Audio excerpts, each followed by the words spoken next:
Hi, I'm Guy Watts and we're here for the first in the series of the Plant Hunter Guy podcast, talking about why it's important to buy plants responsibly.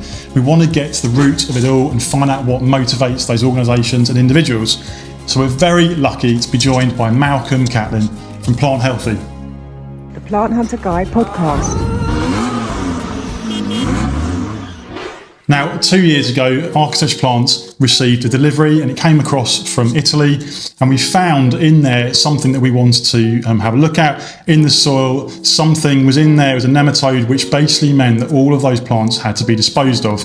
Now, this cost us over £50,000, and it was a pretty horrendous thing to have to go through burning those plants that evening. It's also a huge waste of time in the grower having to produce them. So we're very lucky today to be joined by Malcolm Catlin from Plant Healthy. Malcolm, it'd be really good to find out, it'd be good to just find out a bit about Plant Healthy really from you and what it means and what the purpose is. Okay, so Plant Healthy was born back in 2018. There was a conference at Highgrove which was really brokered by the then Prince of Wales, who, as you know, has got a very keen interest in all things plant related, and it was very much in response to the big issues in plant health. Ash dieback had really started to take a hold of our native ash trees. For some of us, Dutch elm disease is still in the memory, and we know how devastating those kind of huge outbreaks can be. Absolutely. So that was a conference of all the great and the good, different bodies that came together. And out of that was formed the Plant Health Alliance, which still exists to this day. We still meet regularly and have a working group that meets every month. And that includes government bodies, the RHS, the HTA, the various landscaping and garden design bodies, the NFU, the National Trust, and so on, and very heavily representing the tree and woodland sector as well. And out of that then was developed the Plant Health Management Standard, which is a proactive and systems-based approach to trying to prevent plant health problems in the first place. So statutory measures deal with what's already happened, or what's already being moved and is being inspected at the port or wherever. Plant Healthy is about taking a proactive look, saying what are the serious pests and diseases that might be associated with this or that plant or tree. Absolutely. How can they be spread? What measures can we take to mitigate that risk, or if not, we don't deal with them. So we know about Plant Healthy because we're one of your accredited partners, and we really were keen, especially after that incident. We've always been obsessed by trying to make sure that everything's checked through crop walks and various other things. But it's so important to have almost a body that was supporting us through it, and we learned loads through the process. So have you sort of growing your membership and all the time? What's the goal with that?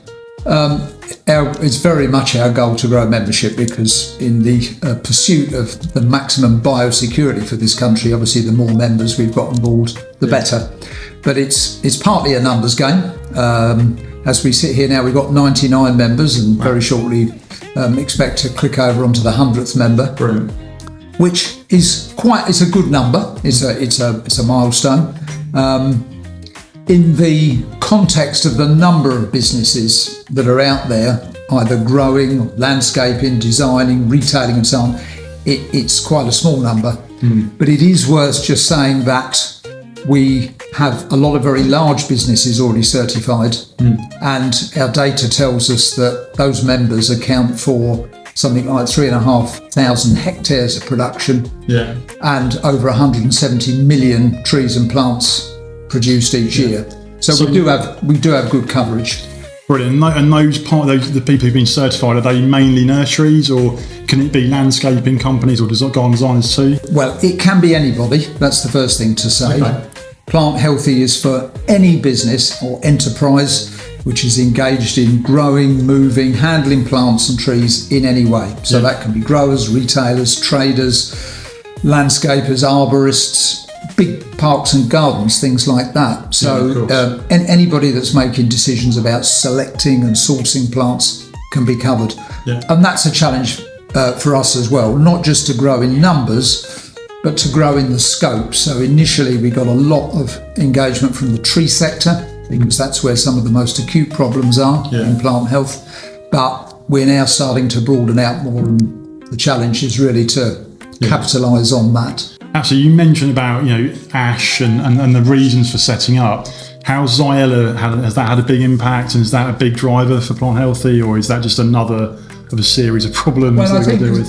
Xylella is one that has captured the imagination. It's a funny one because it's not present in this country, as far as we know, touch wood. But I think a lot of people will have heard of the impact that it's had in parts of Italy, particularly in Puglia, where more than 20 million olive trees have been lost. That's about a third of the total in Italy, responsible for about a half of their total olive oil production. Many of those trees centuries old. I mean, it's an absolute tragedy, and if you've seen it, it's a terrible, terrible sight. And I think people are, in the trade at least, are aware that if it were to be found here, the contingency plan has got some very, very stringent measures that would be devastating for businesses, even for individual people's gardens. So we one of the things I find really challenging as a business is that conflict of, you're there, you've got staff, you're trying to pay the bills, so you're driven by that. But there's this other side that's going, in order to say stop selling olives, the industry needs to stop demanding them, and that's quite a challenge for a grower or for a wholesaler like we are. We do both. How do we combat that? Is that just a case of putting really good measures in place? I think realistically it's about putting good measures in place. If you just say we're not going to deal with olives, one of the problems is that people have already decided that they want olives, and not only will you lose the olive trees on your order, you potentially lose the whole order. It's a real problem being one of the most popular plants. So it's all about knowing your source. It's about, and I've done this, I spent a lot of time in Sicily walking around growers, talking about their testing regimes, inspecting stuff religiously, always telling the authorities what was coming in, when, how many, and from where, making sure they were there, taking whatever samples they wanted, and making sure that the tamper-proof tags are on, all of those kind of measures, and avoiding regions where there's been any kind of history of it. For the audience, it's really important to say that there's so much movement. Even, say for instance, olives, they move from Spain to Italy sometimes, and then from Italy to here. And there's a lot of movement that we're not necessarily aware of. So it's really also nice to know that you've got this really practical approach to it, that you're not just saying, stop doing that. Sure. It's that knowledge, isn't it? And it's also being really strict on the checking. The supply chain is everything, and knowing your supply chain. And, in my case, we were bringing in very large quantities and witnessing whole trucks being loaded and putting tamper-proof seals on them, and then taking that off at the other end, completely confident in the sourcing. It's really interesting. I started by saying why it's important to buy plants responsibly. It doesn't just start with the retail customer coming here and buying from us. It is me and my team going out and buying plants and our suppliers and really digging into what drives them and motivates them, and making sure they're good growers and they're driven by it. One of the things that came out from Plant Healthy when we did our accreditation that was just so brilliant was that we contacted all of our suppliers and we asked them to fill forms in, and we spoke to them, and it really held them accountable too. So I think that's a fantastic part of it. When we receive a lorry now, every time we go through everything and check it, and we report back to them. And so, I just want to say, is that for you a very important part of it? Do you recommend different things to different suppliers? Or I think that's essential. I think the feedback is important, because if you just do it at the start when you're first going for certification, you never mention it again, then people quickly forget. But if you're constantly talking about it and feeding back, and it helps keep them engaged. Absolutely, And I mentioned earlier that Plant Healthy can be for any type of business, but it can apply anywhere. And another one of our missions is to start to get some uptake of Plant Healthy outside of Great Britain. So this is not just us saying to the trade in this country, you've got to do this right, but we're saying that to everybody. So how are you going to approach that? Because that's quite a challenge. I mean, so is that going into the main suppliers in Europe? Is that one of the others? So it's through a number of routes. So firstly, it's about talking to a selection of the largest growers and seeing who we can get on board. As always, it's about trying to make the scheme as accessible as possible for everybody. So in Europe, there is a certification scheme which is very widely used by many growers. So a good way of us getting in is if we can get that certification body to also adopt through a managed process the same principles and demonstrate equivalence, then it's not much of a chore. It's not a big step for those overseas growers to take it. It's not just another audit, it's actually being built into what they're already doing. Yeah, that sounds fantastic. Yeah. So that's another way. And also by getting big retailers on board, because a lot of them are sourcing a lot from mainland Europe. So once we start getting a few retailers on board, and those conversations are happening now. Yeah, I was going to say, we're a specialist plant nursery, and we're moving, we grow a lot ourselves, we try to, but I think it's really important, this movement of plants. I think as long as we do it responsibly, I think it's a really important way to get really interesting stock out and build beautiful gardens. How did you fall into this then, Malcolm? Why plant healthy? What was the... Well, I've been on the other side of the fence. I worked in horticulture for 30 odd years. I ran my own mail order plant business for a number of years. I had commercial and technical roles with suppliers to the big supermarkets and DIY retailers, online retailers. 7 years ago, I became self-employed, but doing much the same kind of work, advising on good quality procedures, certification, crop inspections, all that kind of stuff, and was increasingly finding myself drawn into matters around plant health, particularly from 1st of Jan 2021, when suddenly the world was turned upside down and it was like, a new regime overnight. And that was very tough for a lot of people. And one of the things that really wound me up was when I found it difficult to find out what the rules were, or to get clear information on what the threats were. And I endlessly banged on to DEFRA and anybody else that would listen and anybody that wouldn't listen to say, look, if you are serious about biosecurity, don't make a hurdle right at the start of the process in testing people and even finding the information, because it won't work. And that we went through several iterations around that, with changes in the border rules, with the introduction of new procedures for Northern Ireland and so on. And then early last year, 2024, I saw an advert for a job as running the Plant Healthy scheme. And immediately I thought, I want to do that. You're passionate about it, brilliant. Because I can see it from the other side of the fence, and I think I know exactly what's needed to try and drive this thing forward. So went for the interview, much to my surprise got the job, and started in May last year. But it was born out of a genuine sort of mission to try and make it accessible. And I'm not a pathologist or an entomologist or anything like that. I'm somebody that's worked in the trade, got a passion for doing the job right, and I understand how a lot of the trade works. So that's how I've come into Plant Healthy. I think that's brilliant. More background. It's really cool as well, because it's, for me anyway, the bit that's so good about when we went through the accreditation was, I genuinely am not a big fan of lots of paperwork, and I was kind of quite sceptical about it, if I'm honest, at the beginning. But because we've always been into our biological control, so we use good bugs in our tunnels to kill the bad bugs. That's how I describe it. We've always been really keen on it. We've always checked stock coming in and been as close to that as we can. But when I heard about plant health, I thought, let's try it. Let's just give it a go.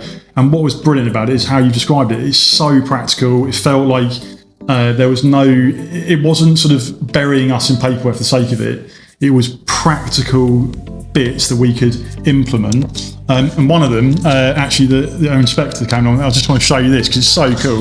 So we put these bugs out onto the nursery, and as everyone knows who follows us, we are obsessed by getting young people into horticulture. So we've got these little bugs that we put around the nursery, which allows our staff to find them, and then if they identify it before a customer, they stop us having to give a customer a plant voucher.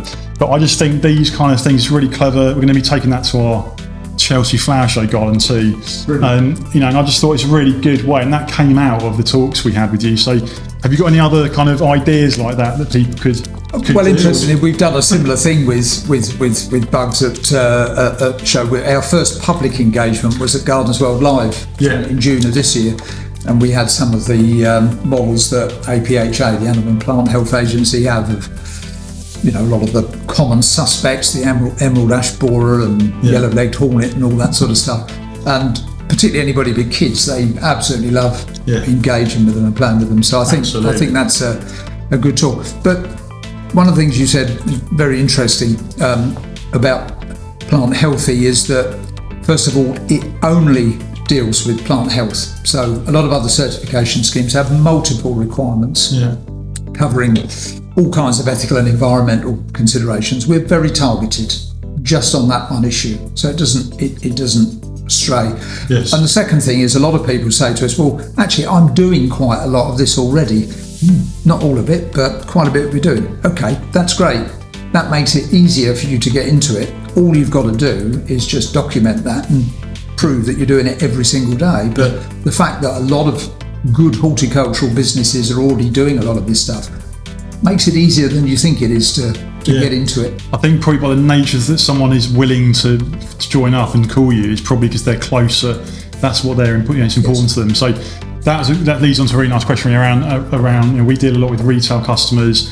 So why is it important that a retail customer does buy their plants sustainably, and should they be looking out for growers and nurseries that have a Plant Healthy certified, and why do you think that's important? Retailers are important, first and foremost, because they handle such a large range of plants, and because the volumes are huge. For us, they're important because they're high profile, and if they take it on board, it's a very good way of spreading the word. There are different ways depending on the type of retailer and how they can take it on board. They may either choose to be certified themselves and getting all of their sites certified, but that can be quite a complex process if they've got lots of sites. But they can make a very good start by getting their direct suppliers and then in turn some of the individual growers within their chain certified, so that ultimately there is a filter there to make sure that everything that's coming into their business has been checked. Is this right? We find that our customers don't know. They're not that. Not all of them, but they're not necessarily driven by this. They don't really understand because it's not their industry. They just want their garden to look fantastic. They want to buy good, healthy plants. It's not quite the same thing. We're talking here, really, aren't we, about plants that have been checked. They're not carrying anything. They're not going to cause further issues in their garden.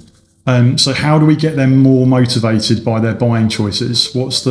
It's quite a challenge. It is a challenge because you've hit one of the nails on the head there, which is that what we think of as being plant healthy is slightly different to what people think of as healthy plants.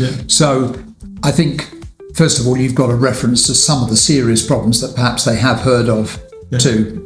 Ash dieback or Dutch elm disease or whatever it is, things that Colorado beetles in potatoes they may have heard of, and get across that that's the kind of thing that we're talking about. We've got to reinforce this message of just how important trees and plants are to us on so many levels: economically, edible crops, ornamentals, forestry, the environmental benefits, the mental health and well-being benefits of trees and plants. What the value of them is to the country is enormous, and what the costs are when it goes wrong. And just without scaring anybody, just setting the scene to say, look, this is just another aspect of sustainability. It affects biosecurity. There are links to climate change for a number of reasons. But getting the most effective biosecurity is a three-way partnership between government, the trade and the public. Yes. Each one of those parties has got to do their thing. Government's got to set the rules, enforce the rules, and communicate clearly, which they haven't always done. And who's that done by? Is that DEFRA and DEFRA and APHA. So DEFRA set the rules, APHA enforce them. Okay. And but we work very closely with them. So I'm not here to knock them, but I keep pushing them to say, got to make it easy. Got to make it easier. Not to do the checks, but to at least know what the information is. The trade has got to do its bit. Everybody in the trade. Inspectors can only check what they can check. They only see what they see. Not everything's visible all throughout the year. They only sample. It's the people that are handling plants every day of the year that are the real experts and the eyes that we need. But the public is the missing piece in that. We have to sell that message to say, your bit is first of all to buy responsibly. Buy from people that are following the rules. We've got to make it easy for them to understand how to do that. We've got to tell them what to do if they see something that doesn't look right. It sounds like a bit like the message on the train, but not quite see it, say it's sorted, but something like that. That's good, And also the behaviours that they need to avoid, like bringing stuff back from holiday in their suitcase or in the boot of their car, which is happening on a massive scale. So buying plant healthy, buying responsibly is one part of a number of behaviours there. And I think we can get them involved and say, you really are essential in the fight against this, and it is a fight. I'm really hoping this talk will instigate lots of questions, and we'll have people can put those below, and we can between us we can answer them as best we can. From a retail perspective, and we're desperately trying to create better education through YouTube, this channel, and through socials. But it's also just a case of talking about it. So earlier on I mentioned about us having to burn that lorry of trees, and I have to say it was a horrendous night doing it. And I know lots of nurseries have had to do this, but we don't really talk about it. It's obviously, we don't want to cause panic or scare because it's not really like that. No. But it is important we talk about it. So I think that's the first step. We have an apprenticeship scheme, and as part of that, it means that education is critical to us. So we have our own WhatsApp group in the nursery, and whether we see things in customers' gardens or here, we share that information, because you said earlier about identifying problems. Yeah. And that, I think, is one of the hardest things. It's about knowing what is actually a problem or what's just a yellow leaf that's fallen off. Yeah. So we do that through WhatsApp. We do that through our pest section on the website. But how do we get retail customers not to be frightened, but to be vigilant? That is. Yeah, of course it's a balance, and that's a very good point. But it's about sharing those concerns. It's about making sure the resources that are out there are as clear as possible, and there is work to do on that. There is some good stuff through government sources. The RHS are brilliant, a lot of stuff. Plant Healthy needs to do more. There's public facing. At the moment we're very much a trade facing thing, but we will be addressing that so that we can be a source of useful information from the public, and that's a priority in the coming months. But we've got to talk about it. It's not an alarmist thing, but it is really important that we make people aware. And there's obviously trade shows, plant fairs, Chelsea, Hampton Court. That's for me has always been this sort of, we're bringing all these plants to one place and then we all distribute them out again. Now I know the RHS take that very seriously, as do you. But that is a risk though, right? And do you think we do enough at these shows and fairs to ensure that it's safe movement back to nursery? I think the RHS do it, and it's done to varying degrees at other shows, but there is some work to be done there, and there are some discussions underway there with some of those other show providers. There is a will to want to do the right thing there. You're right, that can be a risk. Because again, the range of plants that's being brought in and the range of sources involved is a risk, and then you've got the number of visitors that are going there.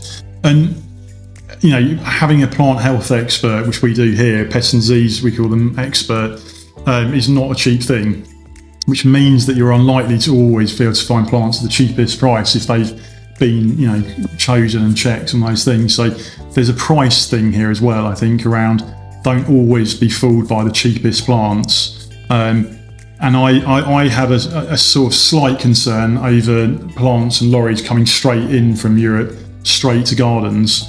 And I know that does happen still. So how do we mitigate that risk? Is there a way to mitigate that risk? Well, I think it's partly about the buying responsibly message. So know your retailer, make sure you're buying from a reputable garden centre or specialist nursery or whatever. Buying from a plant supplier, landscaper that's sourcing their plants from a reputable source. If you're buying by mail order, the government has done some good work in recent months. It has a list of authorised distant sellers of plants. It's buried on gov.uk, and I've been telling them again just today, you've got to make it more public. But if you search for authorised distance sellers list of plants, you can find it. It's there. And we'll put that in the bit below then, and they are people who are at least registered for passporting, so they are known to the authorities. They're on the radar and can be checked and should be checked at least once a year. Yeah, that's really important. So that's aside from you, there's the plant passport element, which is when you're buying plants. Yeah. We have it so that it's almost a code that's related to your purchases and your plant. And if you're distance selling plants, you must be registered for passporting. Yeah. Not everybody is, and there are online marketplaces that don't seem to be troubled by it. But that's a really key message about if you're buying distance selling. The point you made about truckloads just coming over and being sold wherever. The advice, I'm not saying that all of those people are not doing the right thing, but you need to really have those checks and balances in place. You really want to be sure. Yeah. And if you're buying any of the high risk stuff, that's another thing to understand, that olives are high risk and other plants like that. That's when you really need to take the most care. Yeah, I totally agree. Do you think because we are an island essentially, does that mean that we need to protect ourselves more, or does it allow us to protect ourselves more by being an island? It allows us to, potentially. It's not completely foolproof. I mean, some of the big tree pest problems we've got can be windborne, but at least if people are aware of the problem, can spot it, it still gives you a good chance of dealing with it. I mean, the case of Australia and New Zealand, they've gone to very particular lengths. They're very heavy into their biosecurity measures. Really are, and have been for a long time. And have been, and I think at least having that same level of awareness here would be very beneficial. Yeah. So if you're a grower or even a landscaper designer, what's the best approach to get in touch with you, and at what stage of that business's journey should they start reaching out to Plant Healthy? The best source of information on it currently is our website, which is the planthealthy.org.uk website. So you can go to that, and that has details of the scheme. I apologise for the fact at the moment that it's more trade facing, but as I said, it will become more public facing as well. Yeah. My contact details are on there, and I'm happy to talk to anybody at any time on a call, to come and visit them where that's appropriate, and to talk through what's involved in the scheme, and to establish whether it's really going to be a benefit to them, because I don't want to push anybody that isn't going to really benefit from it. Some businesses may say, well, what I'm doing is so low risk, why will I do it? Well, okay. Yeah. But you can still start by being aware of what a problem plant health can be when it goes wrong. Yeah. Yeah, I totally agree. I mean, when that lorry arrives, and it doesn't have to come from Europe, actually. Everything that arrives here that's come from anywhere. Yes. We actually often find a lot of problems come from the UK, not from Europe, which is an important point to add. So for me, it's that anything that arrives here that's foreign, essentially, in terms of plant matter, we check everything. And it's really important as well, not just to check the plant, it's also the soil. Because there's a lot more going on down there than we realise. So you don't have to necessarily be plant health certified to do that, do you? No. They're just things that we should be taking on board. Yeah. But getting that certification, the recognition of that, is a great promotional tool for businesses. I hope you would agree. Certainly, when I talk to scheme members, they always say they're very proud of it. They always want to promote it. And the other thing that strikes me is how much staff engagement they get. You've touched on that in terms of your team and their WhatsApp groups and their bug hunting and so on. But almost without exception, they say to me, this has really got all of our staff engaged. It's a great team building thing. Absolutely. I think the other thing is we work in horticulture. Most people are totally passionate about the environment and the way that we interact with it. And so with us, we have a bit of a cheer every year when we get accredited each year, which I'm assuming is a standard. And, we have to still go through the process. And I think that's a brilliant thing. And we have a little cheer in the office when we get it, because it's important to us. It's not just renewal, it's about continuous improvement. It is one of the aspects. Okay, The threats change, so you've got to keep up to date with changing threats. The rules may change. Yeah. But you can always do things better. You can always relook at your nursery practices or revisit your supply base, whatever. So absolutely, and we've done that. One of the things that I was quite sort of surprised, I suppose, when it happened is there's the sort of crop walk around the whole nursery perimeter. I think that was really interesting. It's thinking about what risks could come into our nursery. So it might be someone driving in with maybe plants in the back they bought elsewhere. It could be our surrounding fields, which we have here at Architecture Plants. So I agree. It's really opened your mind up to thinking about those risks. So many pathways. And Yeah. You've got wooden pallets and crates. Yeah. So, a lot of really nasty pests have come in through wood import. Can be in your growing media, in your water source. So, everything. Brilliant. Well, okay, we're going to be at Chelsea Flower Show hopefully next year inside the market. Are you going to have any presents there, do you think? You're going to... Under negotiation at the moment, but we very much hope so. We certainly will have a presence at some of the big shows next year. Yes. When to promote to the public has been a subject of much discussion, but now is the time to really start to raise awareness, not just to Plant Healthy specifically, but of playing our part in raising awareness of the whole biosecurity piece. Yeah, we're big fans, and we'll do everything we can to help in that. I'm really hoping that what we talk about today will get people more involved. So that's brilliant. Thanks so much, Malcolm. Really appreciate it. It's been a pleasure to talk about it. As you can tell, it is a passion and a mission. But it's been a great pleasure. Thanks so much, and thanks for all your work with it. That's brilliant.